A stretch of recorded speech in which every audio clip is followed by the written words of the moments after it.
Humans are social creatures, so it's only natural for us to worry about what other people think of us. Acceptance into tribes and clans was essential for ancient humans to survive. However, in modern times, many of us worry too much about what other people think, especially when it comes to things that aren't important, like what we wore on Monday, or if somebody doesn't like what we said. So today we're going to go over reasons to worry less about what other people think, some research to explain how inaccurate we are when we try to predict what others think of us, and a story that will teach you not to worry about what other people think. People don't actually care about you or think about you. I know that sounds harsh, but that's actually the truth. People have less opinions of us. Forget about whether they're negative or positive. People have less opinions of us in general than we realize. Studies, like this one, consistently show that we overestimate how much people think about us and our shortcomings. Maybe your classmates or your neighbors would think your jeans look ridiculous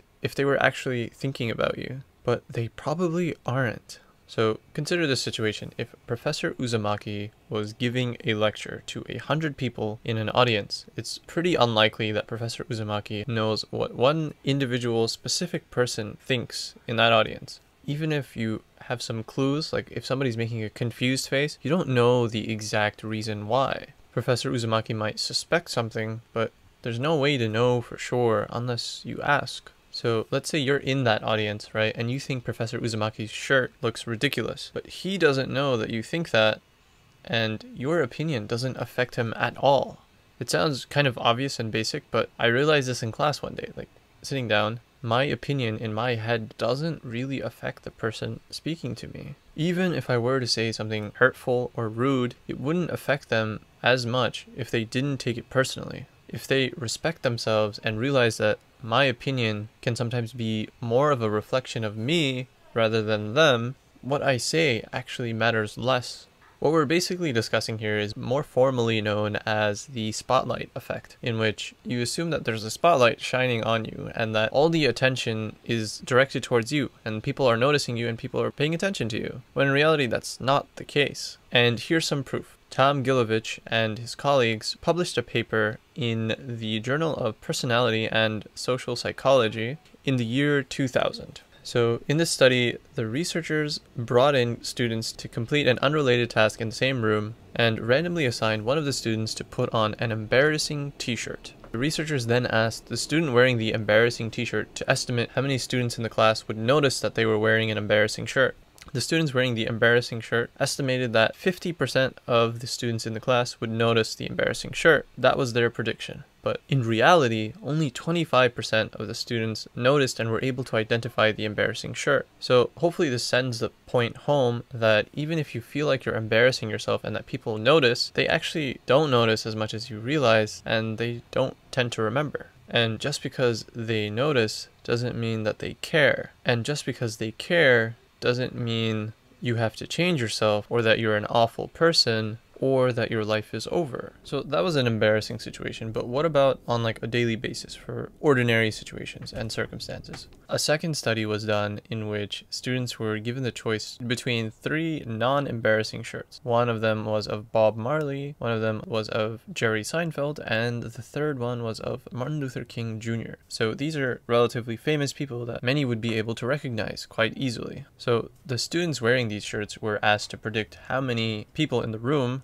would be able to identify and remember their shirt. So they predicted that 50% of the people in the rooms would be able to notice and identify their shirt. In this study, less than 10% of people were able to identify who was on that shirt afterwards. Less than 10%. That means if there were 30 people in the room, only 3 people were able to identify who was on that shirt. Even if someone notices something, they might forget about it because they don't really care. People have their own lives filled with their own problems, homework to do, their own losses, their own struggles, their own to-do lists, embarrassments and concerns, right? They might be preoccupied with what other people think of them than to worry about you. Now, the next point is don't try to mind read. Don't even bother. I used to pride myself in being empathetic and being able to place myself in the shoes of others and to kind of like predict what other people might be thinking, right? Like, look at me, I'm so self-aware. But I soon realized that I don't actually know what people are thinking. People don't think the way that I expect them to. They have their own experiences, opinions, and biases shaped by their own life circumstances. And it's not just me who's wrong about what other people think. Research like this suggests that while most people have some idea what other people think of them, they still have major blind spots. People will associate traits with you that you never even considered. And here's the most shocking part of their findings. The most well-adjusted and emotionally stable people had the least insight into what other people thought of them. You would expect stable, emotionally healthy people to have a good idea of what others think of them, but no, it's not what they found. Simply not true. Having said that, it's important to understand whose opinion really matters. One way to determine that is, can this person's opinion benefit me? Is their intention for my benefit? This might include some of our family members, maybe our very close friends, or maybe we want our boss to think that we're an okay, competent, hardworking person, right? It doesn't have to be these people, but these are just examples. Here are some signs that you care too much about what other people think. You change yourself in response to criticism, regardless of who says it and what is being said. You let other people make decisions for you. You don't set or maintain boundaries. You're a perfectionist. You don't disagree with others. Your peace of mind depends on approval from others. You're constantly apologizing even though you didn't do anything wrong. And you rarely say no. Sometimes the reason we care so much about what other people think is that we don't value our own opinion. Maybe we over-empathize with others. We assume that they're right and that we're wrong most of the time. Maybe we've had very strict parents who are difficult to please, and now we've become so used to meeting the needs of others that we've become people pleasers. It's important to remember that people will always have opinions, and there will always be people who don't like you, regardless of who you are or how great you are. And that's okay, even if those people are those who are the closest to us.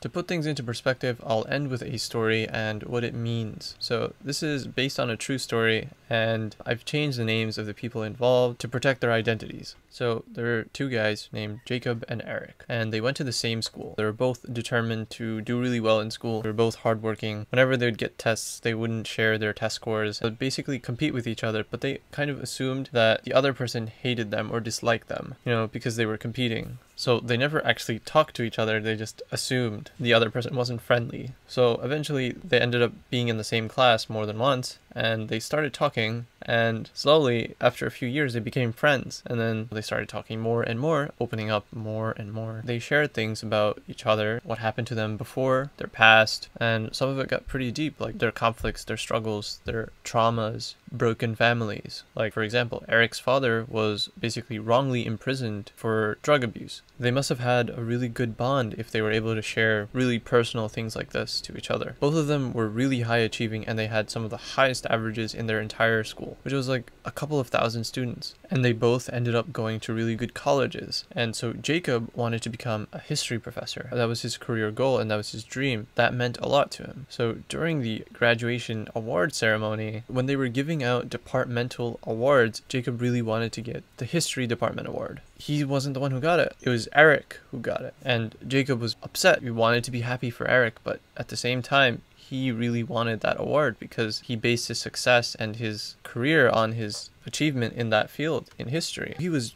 jealous, and he even said something salty to Eric. Jacob spoke to one of his other friends, Alex, and Alex basically agreed that Jacob should have gotten the award. So now Jacob tells Eric that, oh, even Alex thought I should have gotten it, which is a pretty salty thing to say. It's a pretty scummy thing to say. Basically implies that, Eric didn't deserve it. So Jacob said this, and he felt bad for saying this. He felt like such a scumbag. Eric told Jacob that he felt really hurt that he said that. It kind of made him feel like he almost didn't deserve it. Kind of, in a way, was his intention, was Jacob's intention. So Jacob apologized, and, they made up. And the fact that they were able to communicate about this and get along afterwards was a really big deal, because some people can't communicate and get past these things. There is this situation that I won't get into details about. Essentially, the best way to describe it is that Jacob had a request for Eric, and it was kind of time sensitive, and he needed an answer soon. Eric kind of wanted to think about it and didn't want to provide an answer. He didn't want to share, but Jacob was in a rush, and it was time sensitive. So Jacob just said, okay, fine, if you can't do it, just say no. Just say no to the request, and then let me go home. I'm in a rush. I can't stay here. And that was that. So Jacob ended up going home. They weren't able to collaborate. So then they ended up graduating and they went to different colleges. They still stayed in touch every once in a while. A year or two later, Eric talked to Jacob after a while, and he said to Jacob that he feels like Jacob was a really jealous, manipulative person who liked to harm people when he was hurt, and that Eric was worried that Jacob was still doing this to other people. So now Jacob was appalled. He was shocked. He never imagined that his best friend Eric would accuse him of such heavy things, right? So then Jacob thought back and he was like, does this have to do with the award ceremony and what happened then? I did say something awful, and that was, I was jealous and it was true, but I apologized. Jacob didn't believe those things were true. He apologized again for the sake of his friend. Eric always had such a high opinion of Jacob, but now suddenly he was accusing him of such heavy things. A manipulative person who liked harming people. That's pretty rough. That's pretty wild. And Eric was Jacob's only best friend. Eric had his own friends that he could confide in and be friends with. For Jacob, Eric was the only one. Eric experienced a loss too. He lost a friend that he used to respect and really look up to, one that inspired.